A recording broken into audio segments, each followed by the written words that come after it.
you do come up, let's pray for you. It's a real privilege to invite Joy here. I sent her an email a few weeks ago just thinking, I suppose you're not free on Mother Sunday, are you? And she said, yes, I am, I'll come. And it really seems this is a good thing. God is bringing this together, and I'm still have fun, but let's pray. Lord, we thank you so much for Joy, for her story, for the story of Home for Good. And just will you give us really receptive ears and open hearts to receive all that you want us to receive today, and to show us what you are leading us as individuals and as a church into. In Jesus' name. Amen. Good morning. Thank you for having me. It's a real privilege to be here, particularly on such a special day. You have to forgive me, I've got a bit of a cough, so I'll try not to cough and splutter all the way through, but I might need to just take some water at points. And also, I'll just apologise in advance to my children, because they seem to be making themselves right at home. But I know my husband would really love to be in the service, but it sounds like he can't come in without the little one wanting to come in too. So they're both very welcome. I think he's probably too frightened to come back in, but they can both come in.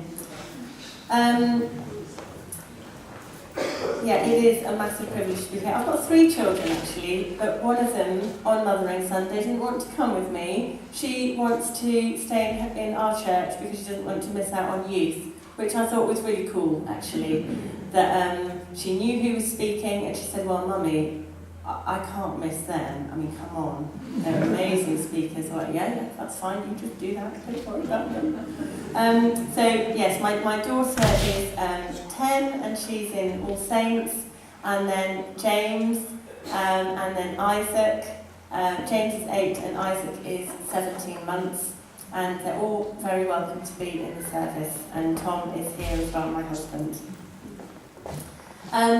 I've just emerged actually from a week without Tom while I've been looking after the kids on my own. He was on retreat in Feldy Brennan, and I thought, well, how nice for you. Of course, I sent him with grace, and of course he must do that. But joking aside, I've just done a week without him, and I'm now coding. So I really salute anyone that is parenting on their own, because I just did it for a week and I'm on my knees. But my church family has been supporting me this week, and I hope that as part of what I discuss now, we can unpack what that support might look like for you in your church.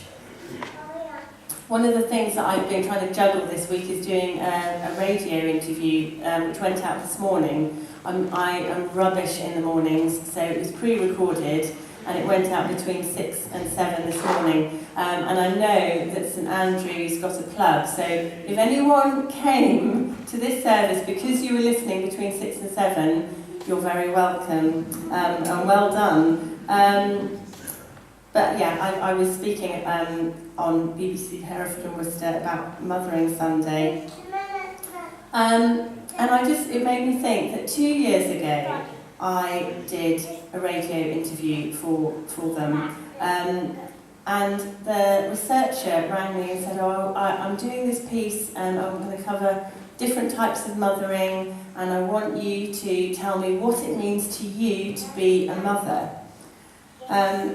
It fell during half term or Easter, so all 3 children were off school.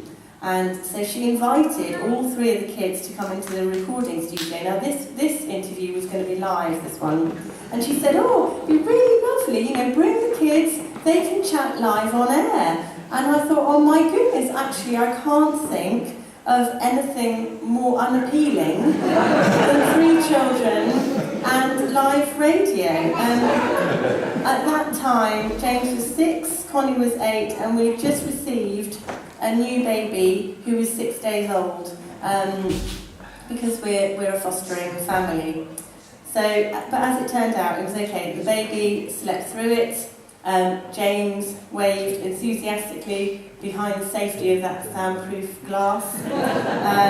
And Connie happened to be at a sleepover. And the interview went well. But I kept thinking afterwards that I hadn't answered the question very satisfactorily. It bothered me. I thought, what's bothering me about what does it mean to me to be a mother? And I think the problem that I felt with that question was that it sounded so self-centred, as a consumer, if you like. So I'm a bit of a pedant when it comes to grammar and language, and so it was lovely to see that you used Mothering Sunday instead of Mother's Day, because I just find that Mother's Day sounds quite consumer-led, and Mothering Sunday encompasses all of the great and wise women that mother us in all the different ways that they do. So I was thinking that this consumer-led sense of being a mother or Mother's Day is a bit like how we want to choose things in our life: a new car, perfect wedding, a house, maybe 2.4 children. And there is a bit of an expectation that we will become mothers. Lots of people spend a lot of their life trying not to get pregnant, and then when the time comes, a lot of time trying to get pregnant. And we know that it's not always the case that people can have their own children, as many of us are painfully aware. But I thought, turn that question on its head and ask the question again, but through the lens of the child. What does it mean to be mothered? What is their experience of being mothered? So I've said that we've got 2 birth children and one, normally I would say one looked after child, because we're a fostering family, but actually I'll let you know that our current looked after child is in the process of becoming our adopted child. I think it must be an occupational hazard of fostering that sooner or later you think one of these has to stay forever. But I'm careful with language, so that in our family, when we're talking about the children, I always talk about the big 2 and the little one, not my children, because that would assume that some are not my children. So while a child needs to be in our family, while they need me to mother them, they are my children, and I love them as such. So we might talk about, the big 2 having a bath while Tom feeds the little one, or the big 2 at a play date and we take the little one to soft play, and so it goes on. We've looked after 11 children so far in the 4 years that we've been fostering, and that's a mixture of short-term, emergency and respite, and I'll try and cover some of that as I chat, and hopefully I'll just tell stories and reveal useful things along the way. Our first one came when she was just 4 months old, and the second was 4 weeks old. Our third, the one that I had to take to the radio station, she came to us when she was just 2 days old, and Isaac came to us when he was a day old, so we've had him from very, very brand new. And each time that we receive one of these children, the gift of a precious child entrusted to us by God and the local authority, we give thanks for the gift that they are, and we acknowledge the privilege it is to be in their life for however long they need us to be. And it's not just that I want to be a mother, although I do, I love it, and I happen to think it's the most important job that I've done. But it's that they need to be mothered, they need a mother. So what is their experience of being mothered by me? Do they feel unconditional love? Do they feel safe? Do they feel secure? Are they able to thrive and meet their potential? Do they feel accepted and equal to the other children in the home? And I pray regularly that God would equip me, enlarge my heart, build more capacity, and teach me how to love them as He does. From my school days, I had Latin lessons, probably dates me. I might suggest what kind of school I went to as well. And I performed spectacularly badly in Latin, that they very kindly suggested I should do classics instead of Latin. But I do remember conjugating the verb to love, amo, amas, amat, and so on. And of course, verbs are doing words, to love. There's an action involved. So as I change umpteen nappies each day, or feed every 3 hours around the clock, day and night, or provide skin to skin to our newborns, wear our children in slings, rock them, soothe them, I am doing love in a very real and tangible way that they understand and receive. And when we watched that Home for Good video, I loved at the end when the final young man said, "Because of you, I know that I am loved." And I think, I'll dare to say, we don't always all fall in love with our children immediately. Traumatic birth, postnatal depression can all play their part. And if I'm honest, there are moments in my household when the children are screaming at each other or just generally being irritants, that the feeling that I'm feeling is not love towards them. But we choose to love, loving our kids on purpose. So just as marriage is a covenant agreement, so too is motherhood. I choose to love all the children in my care, each according to their need. And this often means that our looked after children need more love, more attention, more therapeutic parenting, more parenting with pace, more patience, more physical contact, just more, because of the trauma and the things that they've already gone through. But I have to say, having had the privilege of giving birth to 2 children and looking after children that I haven't grown myself, I can say very confidently that the way I love them and the emotion that I feel and how I love them is exactly the same. There has never been a time where I felt that I don't love one of our looked after children or an adopted child any less than one that has been born to me. So I would encourage people that are feeling, if they've got a real desire to have birth children and can't, the love that I feel for Isaac is identical to the love that I feel for the other 2. So, if thinking about motherhood sounded rather consumer-led, then considering the experience of my mothering through the lens of children I get to share my life with is covenant-led. I choose to love them, and I think if we turn it around and look at not who wants to be a mother, but who is needing a mother, who needs a mother, then, oh my gosh, the blessings and the possibilities are endless. I haven't shared loads of my story of how we came into fostering and adoption, because I hope that I'll get an invitation to come again and do that, and also to unpack some of the theology a bit more. But I'll share a little story which will just give you some context about me. Do you know, I've just realised I meant to bring my phone up and put my timer on, and I forgot to do that. So will somebody just give me a 5-minute warning or something? I want to tell you a story of when I was probably early teens. My sister was very musical and she would have piano lessons with a lady. And while she was having her piano lesson, I was looking after her 3 boys. And I loved doing that. I loved being able to mother them just for that short amount of time. And it was a real gift, although it looked like on the surface I was helping her out so that she could give my sister a piano lesson. What it was doing was really helping me. So she gave me that gift of being able to mother and look after her children. She was a lady in our church when I was growing up.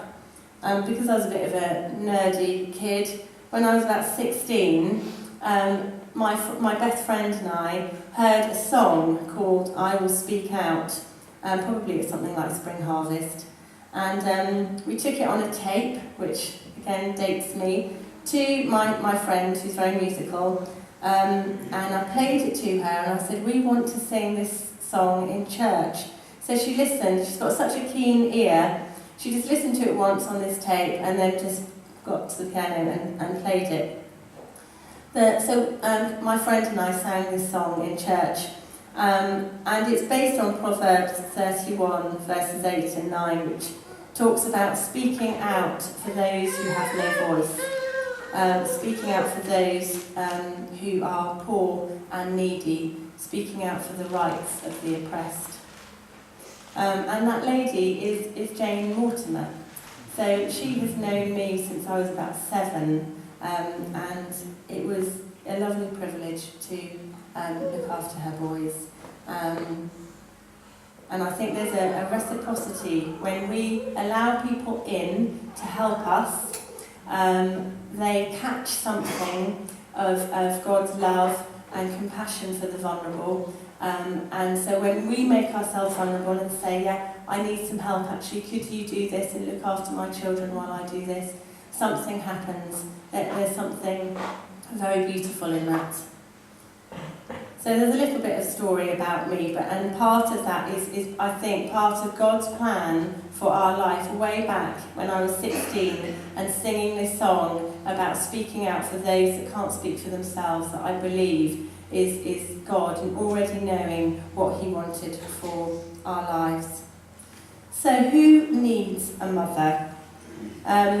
I've just put who needs a mother because it's Mothering Sunday, but of course children who are in care need fathers too, but we also say that if you're a single carer, you're very welcome as well, because one person loving and caring for a child is better than none.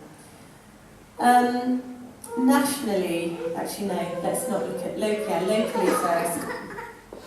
820 children are in care in Worcestershire at the moment, and this number sadly keeps rising.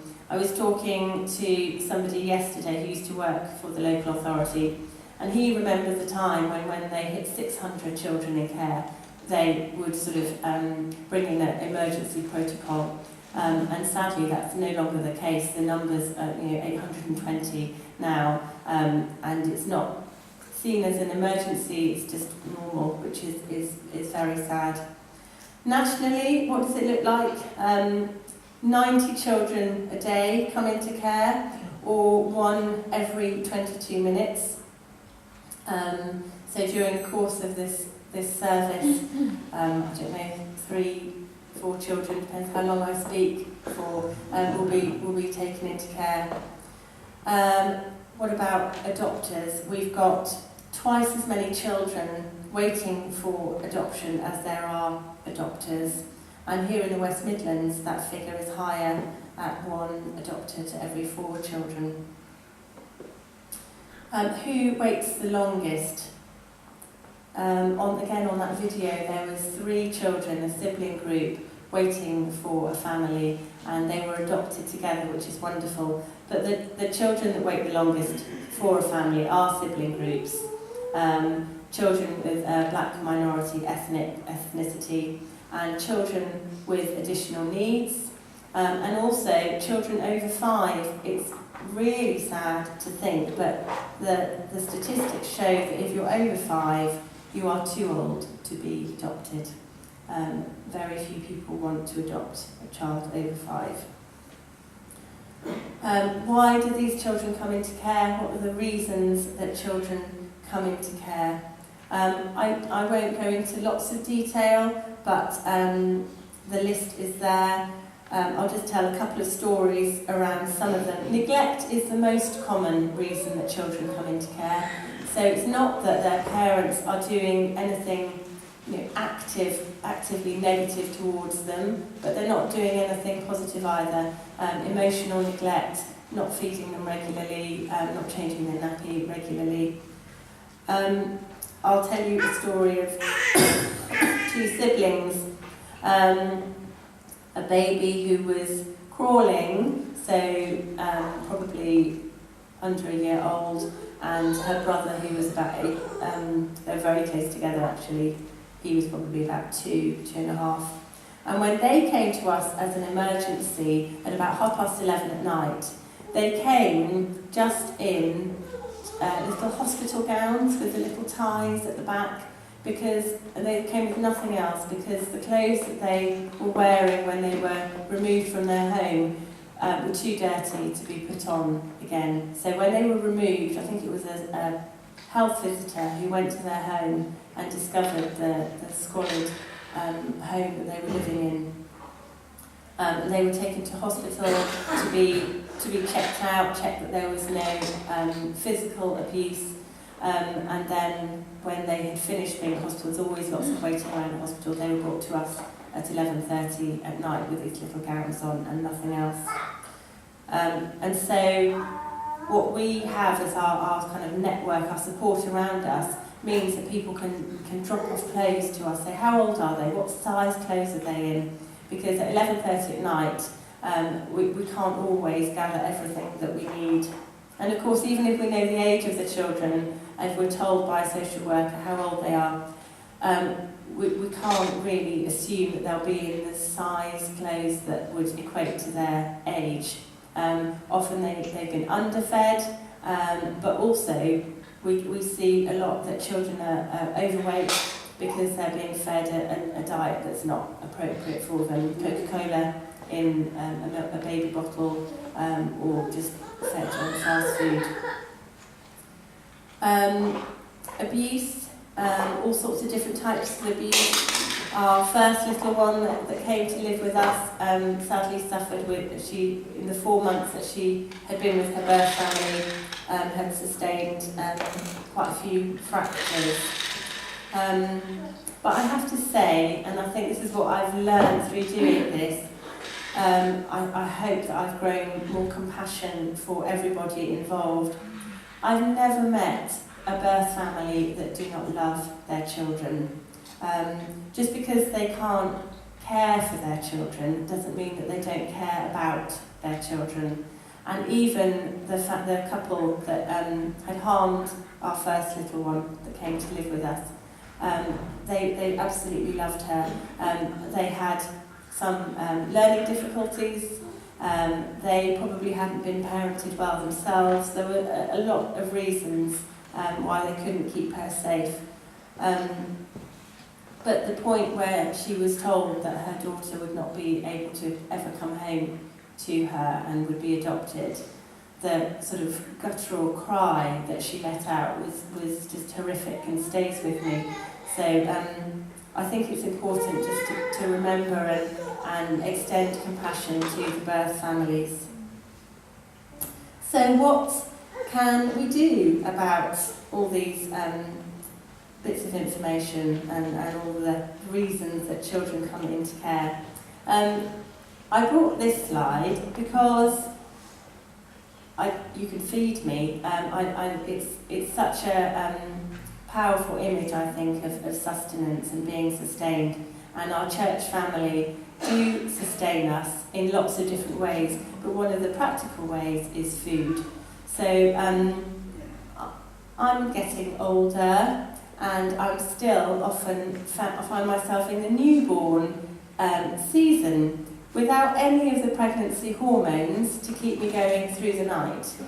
So I really appreciate it when people set up a meal train for us, and in those early weeks and months when I've no idea what day of the week we're on half the time, particularly if we have premature babies that are often needing to be fed every 2 hours, day and night.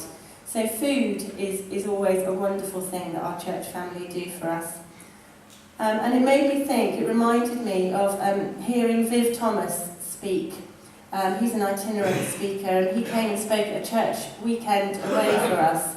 I have to confess I can't remember a word of his talk, but in his introduction he shared how he and his brother had to be taken away from their alcoholic mum when they were about 7 and 9 and went to live with a Christian foster family.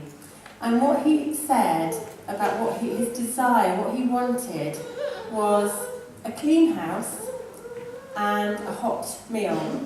And it was just such a basic request. A clean home. My home is reasonable some of the time, usually the day after cleaning day. And we eat hot food every day of the week. So I thought, I can do that. The Old Testament mentions the orphan or fatherless over 42 times. And it just makes me think how high on God's agenda vulnerable children are. Can we open our homes to a vulnerable child? Can we cook meals for somebody that is fostering or adopting?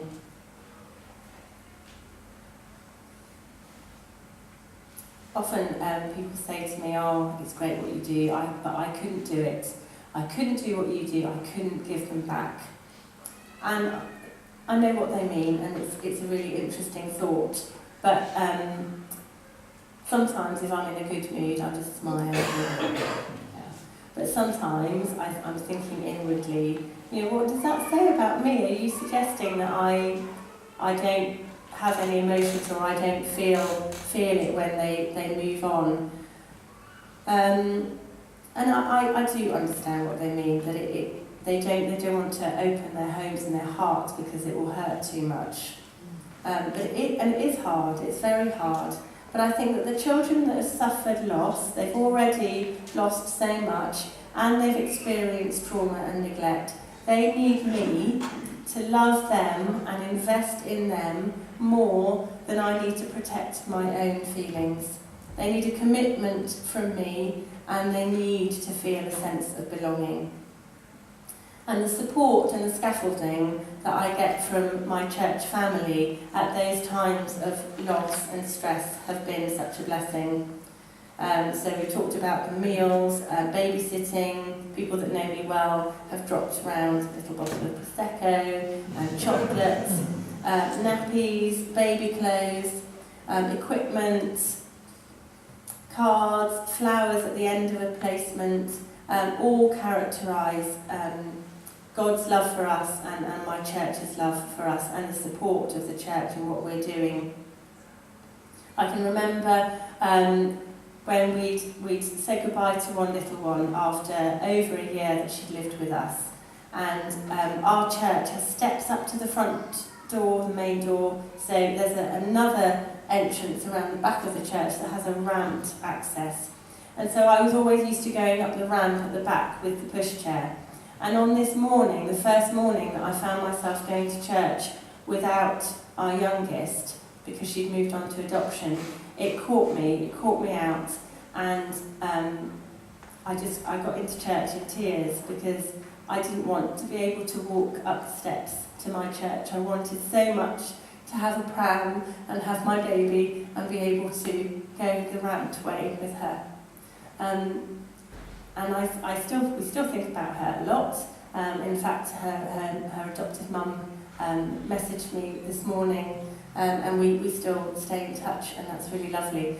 But it's wonderful that our church recognises the loss that we feel as foster carers. So we have to love them like they're ours, and then we have to let them go like they're not. We have to put aside our feelings of loss because these children need our love more than we need to protect ourselves from the hurt. But engaging with vulnerability doesn't inoculate us from pain and suffering, it actually invites it in. But there's something beautiful and Christ-like about choosing a path of suffering alongside others for their sake. And I often think that if Jesus were alive today, he'd be sitting in the family courts. There's an awful lot of waiting around in court. And I think he'd be sitting in the family courts with the mothers who are about to hear that their children are being removed and put up for adoption. And I think that's what we hold in tension as fostering families or adoptive families, that tension, that every smile, first smile I get to see, first steps that I get to be involved in, taking a child to school for the first time, the joy and the privilege that that is, I hold in tension with knowing that there's a mum out there who's not able to see those firsts. The first time we knew about Isaac, who I think decided this was far too boring and he's gone again, was before he was born. So we knew that even before he was born he would be removed and taken into care. And we were anticipating him, we were looking forward to him. This is a new life that is to be celebrated. But whilst we were delighted and excited as a family to meet this new little one, it was shrouded in overwhelming sadness for the mother who just carried her child for 9 months and would be leaving hospital alone. And I cannot imagine the grief and pain that must cause. So therein lies the dilemma, the tension we hold where our delight in receiving a brand new baby to love and cherish for as long as is needed is in sharp relief to the pain and anguish of parents who are left empty. But we need to celebrate these children, we need to celebrate their lives. And what I've learned to do with our churches is to encourage people to go and find a card that says welcome to the world, new baby cards. You can find plenty out there that don't assume that you've pushed the baby out yourself. And so I ask people, I say, can you please send a new baby card? Let's welcome this child into the world. Will you knit, if you're a knitter, knit them something? If your love language is writing a few scriptures in a card or a small gift. We've got one family and the 8-year-old, she says, I know what to do now, Joy, when you've got a new baby. I go to my pile of soft toys and I choose a new cuddly toy for your new baby that goes through the wash and that is given to our children. And I love that. I love that people are learning and knowing how best to support us, encourage us, but also sow and speak value into those children's lives. And I think it's so important that our babies are valued, not just babies and young children. I do a memory box for all of them so that when they move on to adoption, they take that with them. And then we know lots of people in their teenage years might struggle with who they are, what their identity is. And I really hope and pray that when they look through their memory box, they'll think, do you know what? I was valued. Someone knitted me that. Someone made me a quilt. Someone bothered to write that card. And those words that we speak into the lives of children, even if we're not able to track with them their whole lives, I believe will be a foundation for them. And in the same way, well, can we go back to the slide that had the party, the children's birthday party? Yes. So this just reminded me, when I was looking through photographs, these are looked after children, so I'm sure you wouldn't, but don't take photographs of these slides. But the little one in the red seat, that was her first birthday party, and we invited her friends to come and celebrate with her, just like any other family. And I think that's so important that the church family invest in my children, even though they know it's temporary. So she had her friends come and celebrate her party. And also, the other photograph is Isaac looking a bit scrunched and confused on Christmas morning. The reason I've shown that one is because he's holding, sort of, he's about 8 weeks old there, holding his stocking, which has his name on it, and somebody made it for him. And so these things are really precious and really valuable. We know that not everyone is going to say, adoption is for me, fostering is for me, but everyone can do something to sow into the lives of our vulnerable children.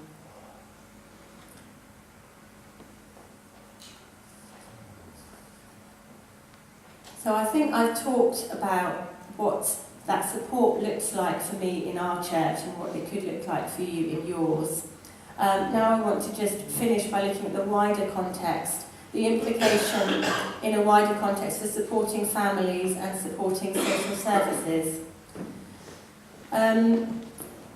I, as head of Home for Good in Worcestershire, go and meet with social services at County Hall quite regularly, and they came to me and said, Joy, what we would love you to do is set up a support group for fostering and adoptive families. They said, we know that our social worker-led support groups aren't that well attended. People don't want to come and share in front of social workers. And they also see the value in churches and church communities. I used to think that I'd have to dumb down my faith, but actually they know that children that are placed with Christian families do better. It's probably anecdotal and they probably don't want to write it down very much, but they know it. And they know that they understand that children have a wider support network around them when they're placed with Christian families.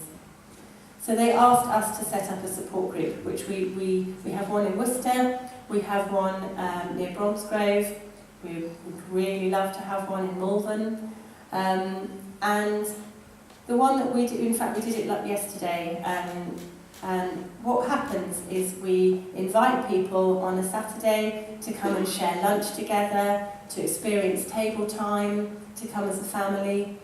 It's 2 hours. They eat together, and then in the second part of the session, the children are looked after by our children's team, and the adults get to chat to one another. And I think just having a place where people can chat and share their struggles or their joys, and know that they're sharing amongst people who understand, is really powerful. We're just facilitating that. We're not doing anything. God does it beautifully.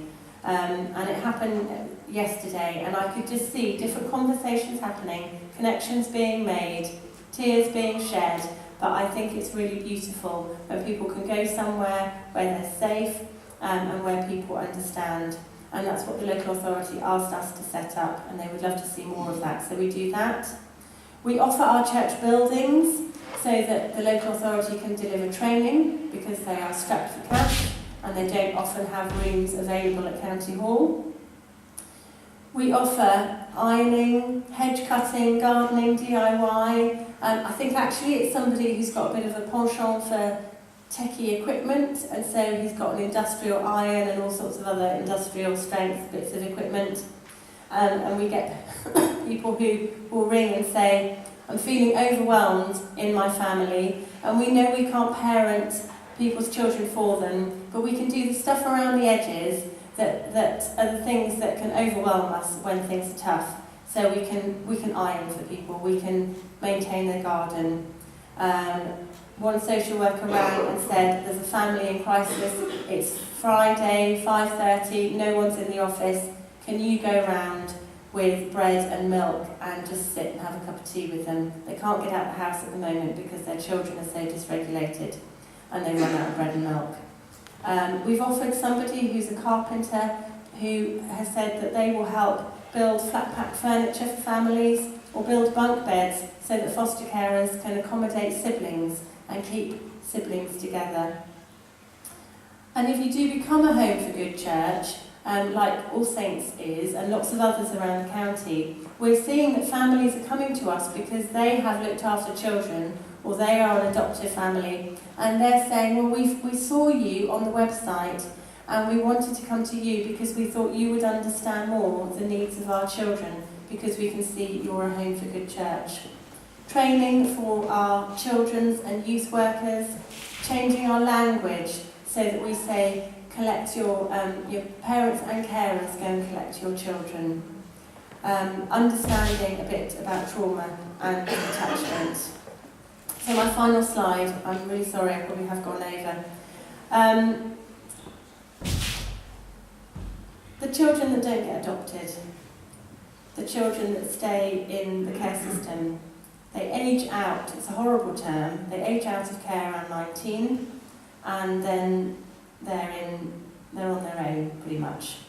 They represent 1% of our population, but you can see from the figures that they are hugely overrepresented in our prisons, in our homeless communities, sex workers, teenage mums.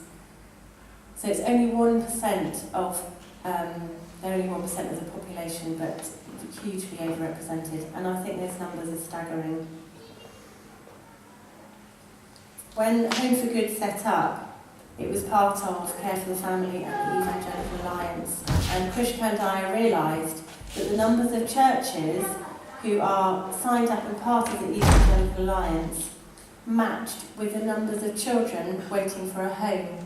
And he realised that if just one family in every church adopted one of these children, we wouldn't have any children waiting for a forever home. So as God has extended grace and his invitation to us all to be adopted into his family, can we live out that radical hospitality for those who need it most? Can we consider giving a home to a child who needs one, or wrap around and support those families that are doing so?